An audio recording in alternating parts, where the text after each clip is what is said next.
Hello and welcome to the new Rad Dads podcast. It is a podcast by dads for dads. Today's podcast we will be talking about the do's and don'ts of dadding. Is that even a word? I really don't care. This is your host, Rob Schill, joined with my co-host, Salvatore Minervini. What's up, everyone?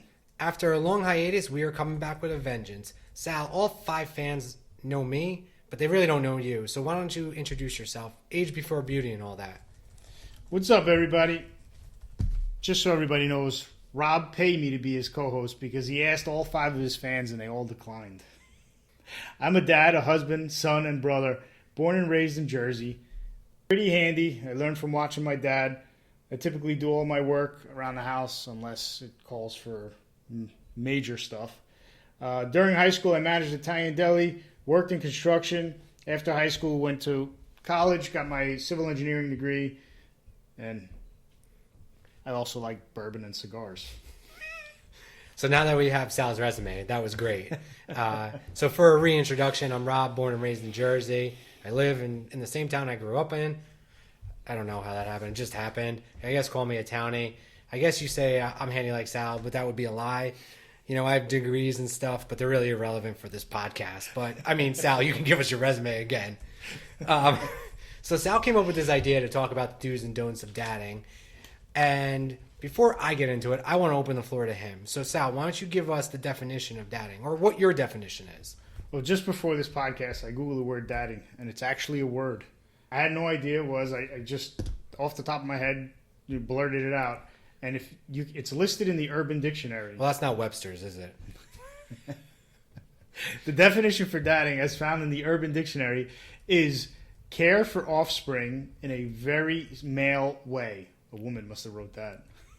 Often, but not always, accomplished with beer, TV, and half-truths. They forgot about the bourbon. Successful dadding involves the child being whole and unmarked, clean, fed in diapers and or PJs, and napping, asleep by the time the partner returns from whatever they're doing. I totally agree with Urban Dictionary definition. It's a good thing your wife's not here to hear this. She won't hear it. Don't worry, Sal. But I'd like to add a little sensitivity to it. Dadding to me is being there for your child, good times and bad, talking to your child when they're upset, taking your child to school on the first day and last day of school, and sometime in between, attending all of their school and team functions, being them for when they fall off their bikes and scrape their knee, tell them to get up, shake it off, it'll be fine, or we'll have to go buy a new appendage from the store. Teach them how to ride a bike. Teach them the games you played as a kid. Teach them that it's okay to take the hard path in life. Not everything is always easy. It only makes them stronger. Teach them manners and to stand up for themselves. Rob, I'm sure you will agree with me when I say school today is a lot different than when we went to school in the 90s and 2000. If you had a beef with someone or someone had a beef with you, it was handled after school and that was it. It was over. Done. You beat the crap out of him or he beat the crap out of you. The next day, you guys are buds. With social media, shit continues. Man, we're trying not to curse. Sorry. We didn't even make it through your first solo speech. What does dadding mean? Shit up. What is that? We were trying to keep it clean, I swear. What does dadding mean to you? I think it aligns with everything you just said. I think, I have 2 boys. My experiences are much different than yours, as Sal has 3 girls. But in the long and short of it, it's being there for your kids, right? So a lot of boys my son's age, which is the pre-teen age for the older one, and kindergarten-ish for the younger one. They play a lot of Fortnite. They play a lot of sports. They go outside and dig holes and think they're digging to the other side of the world. And they enjoy that until the lawnmower hits the hole and dad gets real pissed off. But they, in all honesty, it's always to be there, right? My son, for him to ride his bike took 2 years, 3 years. And that's not because of persistence. It's because we went out only 3 times in those 3 years, right? It took him falling off a couple of times, being a little bit scared, overcoming that. And then when he was ready, he did it. It's not always when the parent's ready, right? And I think that's important for dads, new dads, old dads, whoever, to really understand is it's not your life.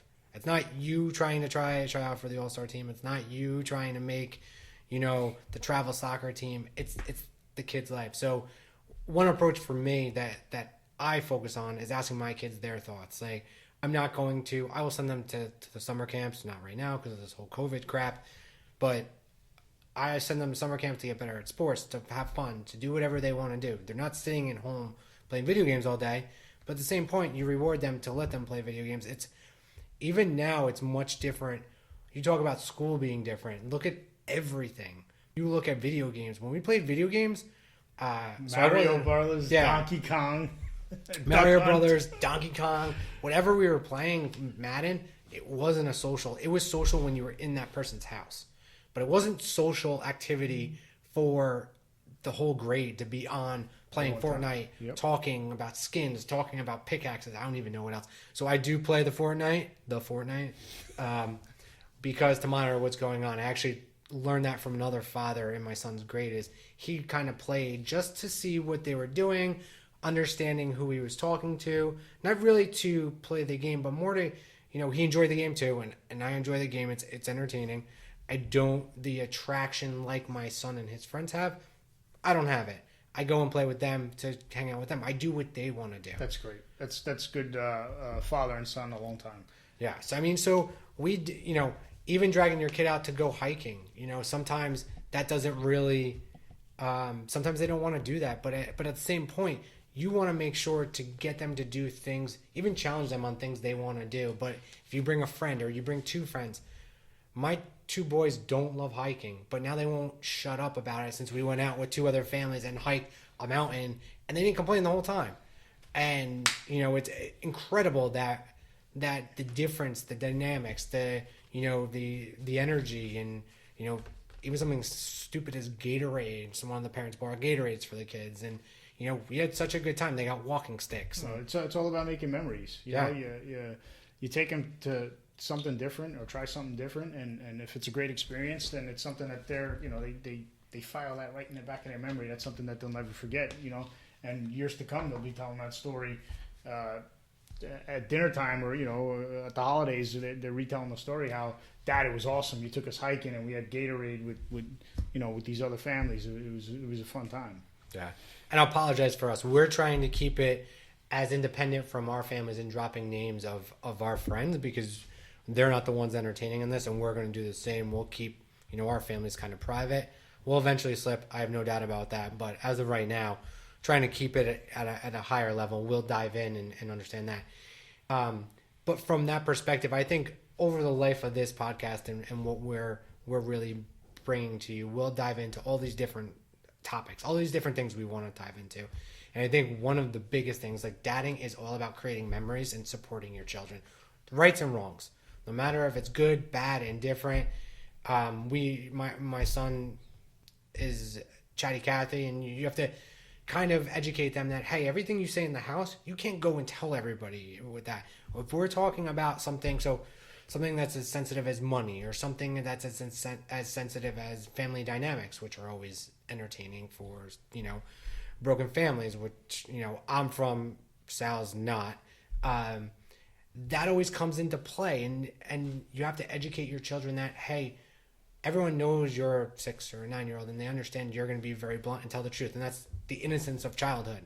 But at the same point, you try to educate them for them to be aware enough to say, Dad, I didn't say this, but I was thinking this. Thanks for telling me, and consulting them, and really being their support structure, right? Their consigliere. Let them know that it's okay to come home and tell you things.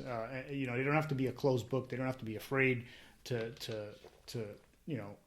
be forthright about something that they may have done in school. But the hardest part, in my opinion, is trying to get the information out of your child when they had a rough day at school or something happened during the day. You can tell just by looking at them that something ain't right. But trying to get close and trying to figure out what it is my biggest challenge with my kids. Yeah, my son's he stands up for himself, to say the least. And he's had a couple run-ins where he did things he shouldn't have done. but he also understood that he had to go and apologize. He also later on realized that he was in a situation where he could have done something, hit a kid, which would have been freaking great, right? It would have been a trip to the principal's office, but he decided not to, walked away from the situation, and came home and told us about it. And I appreciated the fact that he knew enough that he got on the kid's face, confronted him, didn't do anything about it other than confront him, and walked away. Yeah, and that's great. That's what you want. There's very few, even adults, who have that self-control to understand that that's wrong. And it's really incredible that, me and my wife say it all the time, is like, we're doing something right. Like, it's, it's a learning. It's always learning. You're always learning. You're malleable because you have to change to your children's personalities. Both my kids have much different personalities, as I'm sure yours do. Oh, yeah, they do. Have you ever had this happen to you? Well, my kids are very different in our house when we're together than they are at people's houses. I mean, at least that's what I'm being told. So my kids are at each other's necks here at the house. But if they go to their friend's house together, we're told that, oh, your kids are so sweet, they're so nice, they play together and please this, thank you that. And me, that's great. That just shows that what we're teaching at home works. I just wish that they continued while they were here. I think it's because, not that it's an act, but I think it's more that they feel comfortable when they're home. Yeah. And they'll open up and be aggressive at home and have confrontations with their siblings. But at the same point, when they're out, they know they have to be on their best behavior. Pretty much every time we go out, I don't know if your parents did this to you, no matter whatever, grandparents' house, aunts, uncles, it was the talk in the car was best behavior. You're not talking about anything that's inappropriate. No, whatever, inappropriate jokes. No, like, especially when you get to preteen, it's a whole nother conversation. But, like, it was always that conversation. And my sons realize that, and I think my younger one doesn't fully understand it yet, but my older one definitely does. And you see it, it's the same thing. Home, much different person than when they're out. We've had parents say the same thing, like, oh, your kids are angels. I'm like, they're fooling you. I'm like, that doesn't happen. I know growing up, my parents told me, if you ever go into a friend's house, don't ask them for anything. Don't tell them you're hungry. Don't tell them you're thirsty. Don't touch the refrigerator. Don't even look at the refrigerator. That, and of course now I tell my kids, if you're at a friend's house and you're thirsty, you ask the mom, hey, can I have some water? Water. That's it. No, do you have iced tea? There's none of that. The only time soda and iced tea is in my house is on a special occasion. Yeah, my kids aren't allowed to have soda. So, I mean, we could talk about the different intricacies over, in another episode. But I would say, for me, it's very important that my kids... So, there's two things in my house that I drink every day. Water and coffee. That's it. Now, if I have a soda, it's a treat. Or if it's like... Right now, if the heat wave that's kind of going through is crazy right now. So sometimes instead of like an afternoon coffee, I'll opt for like a Diet Coke or something like that. But the kids, it's water. We have a water cooler, and really it's more chocolate milk or an apple juice. Like my wife buys like Capri Suns, but like it's a special occasion when they get that, or like the Honest juice boxes, and we have those. But are they really honest? Have you looked at their labels? I want to jump back to something you said before. When you said, when something is private happening in the house, conversation that we're having with our kids or just the adults and the kids are listening, we made the mistake to not tell our kids, hey, what we talk about in the house stays in the house. It's not for anyone else to hear or understand, or you don't repeat it. So there was that one time, that awkward moment when one of my kids said, hey, Dad, didn't you say this about that person? Oh, did I want to crawl under a rock? So that's... Trying to backpedal from that? Yeah, wasn't fun. That's... we haven't had that happen, which is good. What we have happened is... more of stuff that they've said to relatives or something like that, where it's just very inappropriate. And it was inappropriate. It was just a very innocent comment, and they don't even understand it was wrong. And that's how innocent it was. Right, sure. And the person who it was said to didn't even tell me. Someone else told me and said, hey, listen, your son said this. Don't get mad at me. Don't get mad at, I'm just telling you. And I was like, thank you. I was like, I will talk to him about it, because he didn't know. He has no idea. Right. Yep. So, from that perspective, it was a good learning experience, because thank God, because to that point, holy crap, God knows what we could have said that, that they would repeat. I mean, all in all, a lot of times things that they overhear or think they overhear, they don't even fully grasp with the full conversation, and they pick up a piece and they're like, oh yeah, let me repeat that. So it's funny. We were having a conversation, me, my wife, and the kids, and my oldest daughter in the background, she yells out, Dad, we know more than you adults think. And I was like, what does that even mean? I said, well, how do you know? What do you know? She's like, well, my BFFs. So I guess there's a whole lot of talking in that. Oh my God. Group. I know when they're on Fortnite, they're like chit chatting. So my son really predominantly only hangs out with boys. They're chit chatting like any gossip group, any incredible. I don't want to bring gender specifications into it. So I mean, any gossip group I think is pretty generic, and they just talk about everything and anything. I mean, and the group of kids that he talks to is such a dynamic group, so different, that there's some jocks, there's some non-jocks, there's some kids who are really big video gamers. Does he talk to only people that are that he knows, or there's only people kids? From other? No, there's only kids. So what we do, which is a good point, right? Because I'm not a gamer. I'm not familiar. I mean, I've heard of Fortnite. There's no game. There's no PS4 or Xbox in this house. We have 2 Xboxes. We have a Switch. Oh, wow. We have iPads. So and listen, I grew up on Xbox, right? So ever since I was in college, I had an Xbox, and my son got an Xbox, and honestly, up until about a week ago, he really didn't play it. He more played on his Switch. But the only game he plays, he doesn't play Madden, he doesn't play FIFA, he plays Fortnite, and that's really it. And Minecraft a little bit. For the building piece, which I think is really cool for a kid. They're building things, building houses, he's like, Dad, check out my house. It's really cool. It's this trip. Cool. So it's almost like engineering, architecture. So I'm like, all right, sure. I encourage that more than Fortnite. But he enjoys Fortnite. It's hand-eye coordination. There's good things about it. There's a huge social aspect about it for at least boys his age. But we do monitor who he friends. So his account is linked. So, and I'll put out a guide to this on the site in the upcoming weeks. But there's a way to link your account, your child's account, to your main Microsoft account to make it within Microsoft owns Xbox for those who don't know, and those who do know, or we need the guide would already know that. But you can link it and see exactly what they're doing. You can monitor what they're doing. You can put caps on what they're doing. So there's a lot of good things about it. I enjoy Xbox more than Switch, more predominantly because I understand Xbox. I really don't understand the appeal for Switch.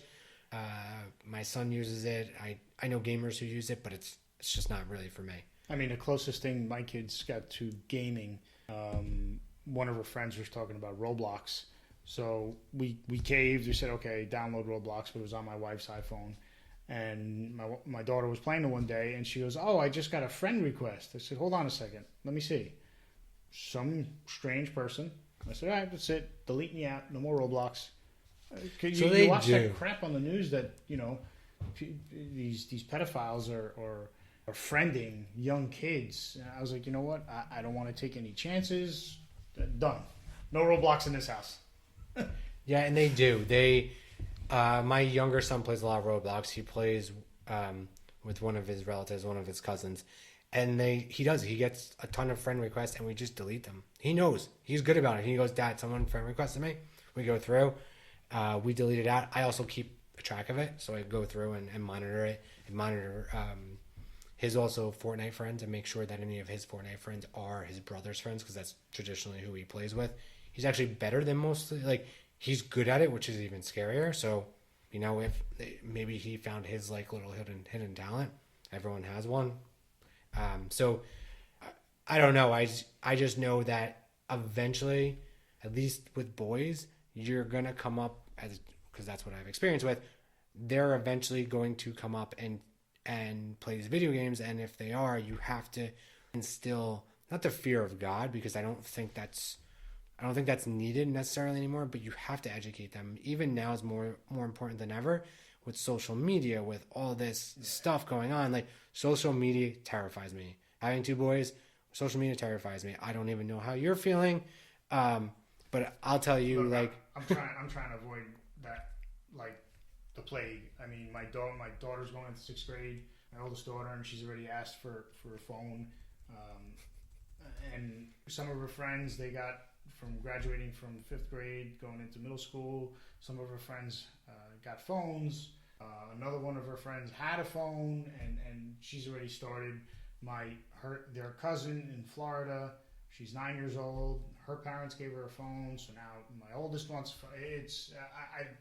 I'm not looking forward to that conversation. It scares the living daylights out of me, especially because once they start with the phone, well, Dad, my friends have this messenger account. I want to chat with my friends, and then my friends this, and it's like it's a big snowball effect. It's nonstop, right? So even though it's a snowball effect, I think the application that really bothers me is TikTok, because I really don't understand it. I mean, I think it's geared more towards kids. It's grabbing kids' attention. And I've been seeing a lot of things on the news about TikTok, how they're spying on people's phones who have the app on their phone. So I tend to stay away from any of that. I keep hearing my kids about TikTok this and TikTok that, and I keep joking with them. Oh, are you talking about a clock? I mean, this whole podcast is littered with dad jokes. It's pretty. I would love for any of the listeners to tell us how many dad jokes are in here. We'll keep count. I'm not exactly sure. We're pressing 5 at least, maybe 7, but definitely you'll see them come out. Right? We're dads. We have dad jokes. We embarrass our children. It's all there. It's all part of dadding. And some of the stuff we say we may show our age. Yes, that's true too. I'm surprised Sal didn't talk about Atari when we brought up video games. I remember Atari when I was a kid. My father loved it. Oh my God, Atari. Those rubber joysticks. Oh yeah, I never had one. The first thing we had was Sega, so that was the bit, and it was big. It was a gift for me and my brother. So now, how did you pronounce that? What, Sega? What? See, we called it Sega. It's the same thing, Sega. No, you're saying Sega. Right. We used to say Sega. Sega. Like Sayga. Oh, and there's Sal's phone. Great. Nice professional podcast here. Don't worry about it. It's okay. Don't mind the phone in the background. That's us just telling us we have to wind down shortly. We're not in a sound booth. We're not in a studio. We've muted all our cell phones. Can't do anything about a house line. Who still has a house line? Like, seriously. You know how many times I considered cutting out my house line, but I still got the freaking phone on the wall. I know. It's amazing. He also has an intercom system, which is priceless. My phone on the wall has a 30-foot cord. Remember the 30-foot cord when we were kids? Yeah, you almost got strangled by your parents on it. My wife wants a house line too, because it makes sense for the kids, so that the kids can give out a number, because we don't want to give them phones yet. Our kids are still young. I think I give you credit. You've held out till middle school. I think that's going to be the breaking point for us, because they start going out, they start riding their bikes with their friends, rather than have a phone to call us. But guaranteed, the first phone we give them is going to break. So, well, I got my daughter. It's called the GizmoHub. It's by Verizon. It's a watch. Yep. But it's got cellular capabilities, 4 contacts. That's the only people that are in the phone that can call my daughter. But you can't call the number direct. So if I gave you the number and you try dialing the number, you can't get through. You got to go through. You got to be invited by one of the parents, my wife or myself. And that's you download the app and you install GizmoHub, and that's the only way you can contact. There's messaging, but it's very minimal. But why we got it was because we moved to the other side of town, and we wanted my oldest daughter to finish up in the school that she started, and my to my middle and my youngest, they switched schools. So when my mother-in-law picked up my middle and my youngest, she would call my oldest and say, hey, this is where you're going to meet me. So she can reach out to her on the watch. And there's no phone. There's no games. There's no social media. But I like the GizmoHub. I think it's a better alternative. So if I had Verizon, I'd go with that. I think that's a good option. And I think that's actually something we should talk about in a future episode of what the options are across the various cell providers. So you have AT&T, Verizon, Sprint, and T-Mobile. So any of you dads out there who are looking for an alternative to a cell phone for your child, check out the GizmoHub by Verizon. I think it was a $10 activation line charge, and it's only $5 a month. That's a steal. It's $5 a month. I think we'll have to put that in the liner notes. I'll throw in a link. I'll find it and throw it in there so that it's easily accessible. But it's not only for when my daughters are at school. If one of my kids goes to a friend's house, she gets to watch. And hey, it's got GPS too. It's actually pretty cool. So my oldest daughter was going to a, I don't know, some people call it goosey night, some people call it cabbage night, mischief night, whatever part of the world you're on. Let us know what you call it. But I gave her the watch. I set a perimeter on the watch and the GPS. I got a notification on my phone that she arrived at her destination. And I would get a notification if she went beyond that perimeter. Nice. So it's actually spot on. It's actually really good. I like it. That's pretty cool. I like that. I'll have to look into that. Though, funny enough, we don't have Verizon, so we'd have to come up with another option because Sprint doesn't have really anything. I don't think. All right, so for our last bit, I think we're going to institute a dad's lesson. And we were trying to keep this clean, but since we already screwed it up at the beginning, since Sal dropped whatever curse he did and I dropped the F-bomb, Sal, you can have the honor of sharing our first dad lesson. So the first dad lesson for the first episode of our podcast is don't shave your scrotum with a straight razor. And that goes for you, little Timmy out there. Now, if you have to ask us what we really mean by that, don't even consider a straight razor. So, I think that's pretty much a wrap from our standpoint. I do want to thank our sponsor, Bergen Brick Oven Bar and Grill. The first 10 listeners who go to Bergen Brick Oven will receive a $5 discount if you give them the discount Rad Dads, but you have to be in person. So unfortunately, right now, in the state we're in, there's no inside dining. It's only outdoor dining. So those of you who are listening to it who want to go outdoor dining, and most of you are going to be family and friends and know Bergen Brick Oven already, just tell the owner of Rad Dads and he's going to keep track. First 10, $5 off your bill. Ask for the owner, Nick. Yeah, ask for the owner. Yes, and tell him Rad Dads. Yeah, tell him Rad Dad sent you. Thank you, everyone, for listening. Be sure to tune in to our next episode where we talk about COVID-19, what we love and hate about it. If you like what you heard, please smash that follow or subscribe button.